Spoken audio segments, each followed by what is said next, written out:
Right here, Jalen and Jacoby, we've been big fans of yours, tracking you for a while. You've had a very interesting journey from high school to prep to Ohio U. Explain to the people that aren't familiar sort of what that process was like for you to get to this spot ready for the draft. You want the whole thing? Absolutely. Your entire journey, no doubt about it. The ups, the downs, your journey, my brother. I got you. I know you've overcome a lot. And I know how much this means to you. So please let the world know your journey and how you've overcome. Yes, sir. So, I started playing basketball when I was 4 years old. Was always playing around the house. My mom was also, a big basketball junkie. She was one of her family members to move from Jamaica to the States. So I grew up in Orlando, Florida.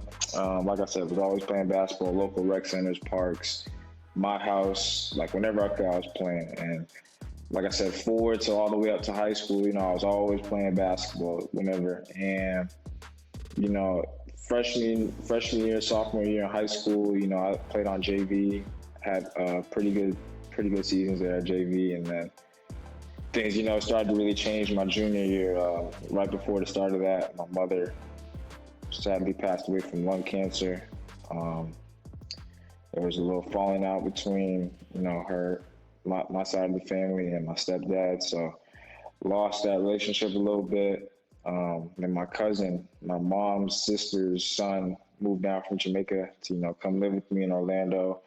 I lived also with two other family friends to finish my high school career. And, it was tough at first, but, I had a great support system and everybody who was in Jamaica, my aunt, uncle, cousins, and then obviously people who were living with me as well.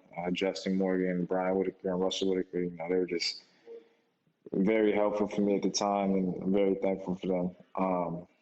But, in terms of like basketball at that time, I'm not really playing a whole lot on varsity. I was really small, and my JV years in high school, I was really just a shooter because, like I said, I was really small. I was coming off pin downs, and I really tried to, I guess, add more things to my game, but it didn't really, I guess, work out too much for me. And people were telling me that I should, do other things, have a backup plan besides playing basketball. And I just really, really love basketball, so I want to do something else involved with it. So, I wrote about basketball. I don't know if you guys are familiar with Fansided, the app. Mm-hmm. Of course. What's it called? I know, Jalen, I know you're a big Detroit Pistons fan. Detroit basketball! And Taishan Prince is my guy, too. Tell him the story about that as well. He's a journalist. No, for sure. I love Taishan.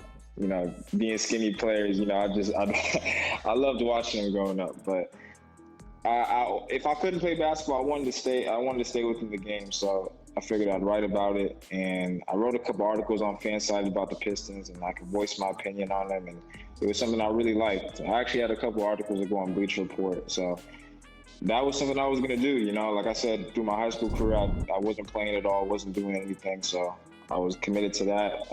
I was gonna go to University of Central Florida, which is like 10 minutes away from my house. I graduated high school. I was already majored in journalism over there. I was taking summer classes. And then one day, one of my friends asked to go play in an AU tournament. And I was like, sure. He needed a fifth player. And I was like, sure, that'd be awesome. I get to play 40 minutes and stuff. It sounds fun. So tournament plays out, and I played really, really well. Played really well. We probably beat some teams we probably shouldn't have. And it was a really good two tournaments because it was one tournament after the other. I had some D2s reaching out to me and some low D1s. In fact, I was this close to going to D2 in Lincoln Memorial, but a lot of them were talking about redshirting this year and possibly getting on a scholarship next year. Because, at this point, it's late July. The fall semester is about to start in 2 weeks. So none of them have a lot of scholarships at this point to offer. And the guy recommended I go prep school, basically like a fifth year of high school. I ended up following him there, and that was a crazy time in itself. There were about 70 kids there, 5 different teams. I've come to find out that's not like most prep schools, but I ended up bouncing around from team to team. At the end of the year, I eventually made it on the top team. And as that year finished, I realized I didn't have any film of myself. So I decided to, ask for the team iPad on one of our road trips back from a tournament. And I started screen recording all these clips of myself. And then I sent it over to one of my friends, and he puts it all together, makes a little 2-3 minute mix for me. Wow. The Believe Twitter page then posts it. And then I get DMs from Ohio and Longwood. And I ended up taking visits to both, got offers from both, and I ended up choosing Ohio. That's crazy. The Believe page, shout to them as well. Shout to Rob and Troy, who got a podcast on that. So you go to Ohio University and you ball out in the NCAA tournament. What was that experience like for you? No, it was amazing because, coming there my freshman year, we were second to last in the MAC. And me and one of my teammates who I had to my final year at Ohio, Ben Vanderplas, that was something we'd always talk about, just building the program, getting it where it needs to be, back to where it used to be at a Sweet 16 team. And, we were really big on that. So, to fast forward to junior year and for Ohio to get the national recognition, the school deserves, it's really, really humbling and awesome. Well, you're now obviously eligible for the draft, and there's some people have you going late first round, mid first round, maybe second round. Guard. What teams have you been working out for? What teams have shown interest in you? I worked out with 16 teams during this process.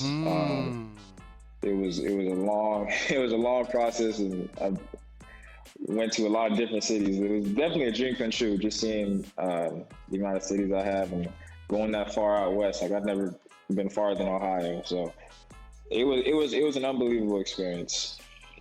Well deserved. Looking forward to watching you get drafted, doing work in the league, and eventually having your own show like this one.